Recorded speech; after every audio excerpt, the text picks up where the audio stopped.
Mobile কিনতে এসে ভুয়ো পেমেন্টের অভিযোগে যুবক আটক। গাজলে চাঞ্চল্য। মোবাইল কিনতে এসে ভুয়ো পেমেন্ট করার অভিযোগকে কেন্দ্র করে শনিবার দুপুরে মালদার গাজল বাসস্ট্যান্ড সংলগ্ন আইডিবিআই ব্যাংকের নিচে অবস্থিত একটি মার্কেটে ব্যাপক চাঞ্চল্যের সৃষ্টি হয়। স্থানীয় সূত্রে জানা গেছে, এক যুবক মার্কেটের একটি মোবাইলের দোকানে এসে নিজের পছন্দের একটি মোবাইল ফোন কেনেন। এরপর তিনি দোকানের কিউআর কোড স্ক্যান করে অনলাইনে মূল্য পরিশোধ করেছেন বলে দাবি করেন। তার মোবাইলে পেমেন্ট সফল হয়েছে বলেও দেখান।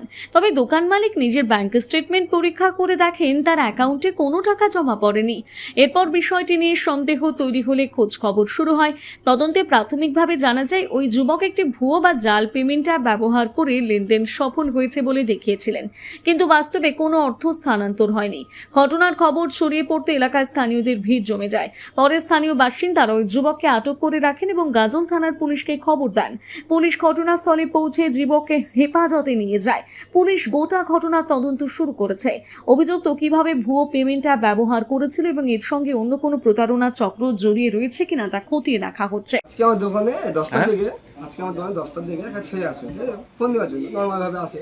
ফার্স্টে ফোন সব চুজ হয়। ফোন চুজ হওয়ার পর আমাকে বলছে যে দাদা টাকাটা আমি ফোন পে করবো। দাদা ঠিক আছে, পিছনে কিউআর কোড আছে, ফোন পে করে দেবো। ফোন পে করে দেওয়ার পর বলছে দাদা আমার কাগজ কিছু লাগবে না, আমাদের ফোনটা দাও, আমার কাজ আছে, চলে যাবো আমি। এবং দাদা থামো, আগে টাকা চেক করি টাকা ঢুকেছে কিনা। টাকা অ্যাপে চেক করার পর দেখছি টাকা ঢুকেনি। তারপর ওকে বললাম দাদা দেখি তোমার সাকসেস হয়েছে কোথায়, দেখি দেখাচ্ছে সাকসেস হয়ে গেছে। এই যে স্ক্রিনশটটা আপনাকে দেখাচ্ছি,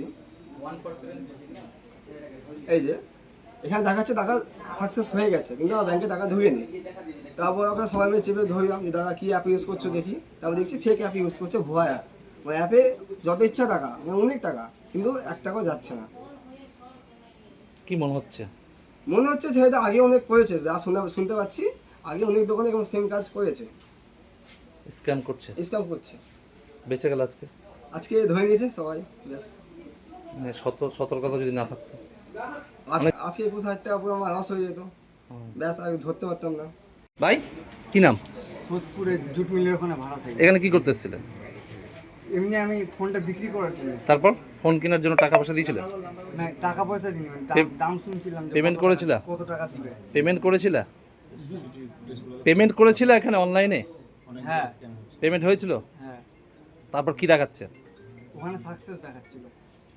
সাকসেস দেখাচ্ছিল, তারপর কি দেখলে? পেমেন্টটা করো তো আরেকবার, দ্বিতীয়বার করো তো নি দেখতে। পুলিশ এসে বিষয়টা দেখলো, দেখার পর তাকে উঠিয়ে নিয়ে গেল। কি মনে হচ্ছে?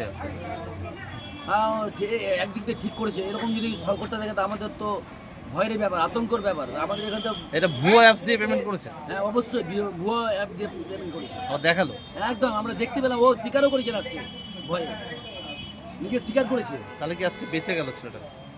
বেঁচে গেলো, এখন পুলিশ নিয়ে গেল থানাতে, এখন পুলিশ যা করবে। ওর তো টাকা বেঁচে গেল, না, ছেলেটা বেঁচে গেল, মানে বিশাল ভাড়া বেঁচে গেল। নাহলে 28,000 টাকা জলে চলে যেত। মানে ছেলেটা আজকে সচেতন না থাকলো, না, আজকে যদি মানে সচেতন না থাকতো তাহলে কিন্তু পরিস্থিতি খুব খারাপ। ছেলেটা খুব গরিব, কিন্তু ও আজকে মানে আজ 28,000 টাকা জলে চলে যেত।